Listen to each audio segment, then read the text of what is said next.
ऊंचे चे उतरा पे बैठे तिलकहरू सारे करे बाई नियन के मोल तूती बोले ले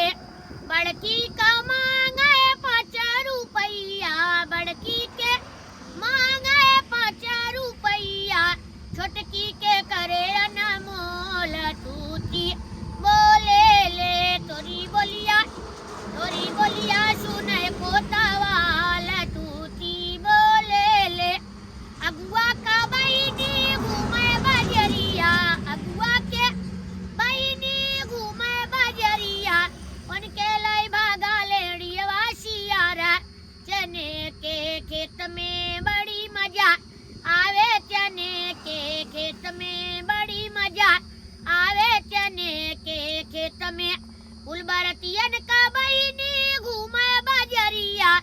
उनके लई भागा लेड़ी वासियारा चने के खेत में बड़ी मजा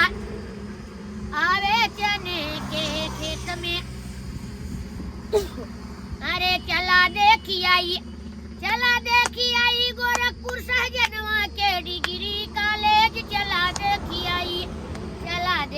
आई घसकरा बाजार के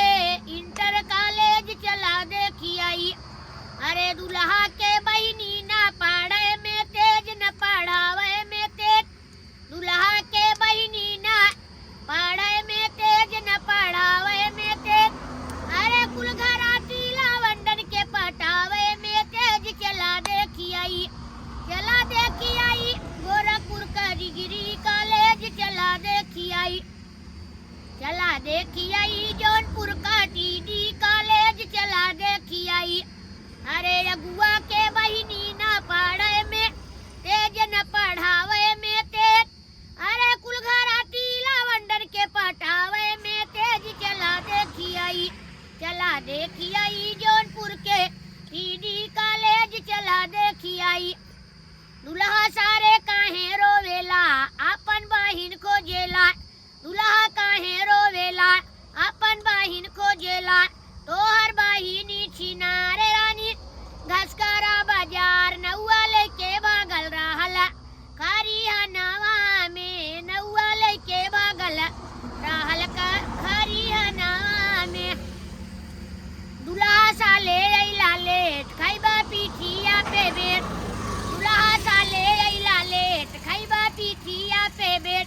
कैसे करही मम्मी पापा कन्यादानवाना कैसे करही मम्मी पापा कन्यादानवाना अरे तोरे ना सिखा पाए गाना ना नहीं हैं आवत रहा है मतलब एक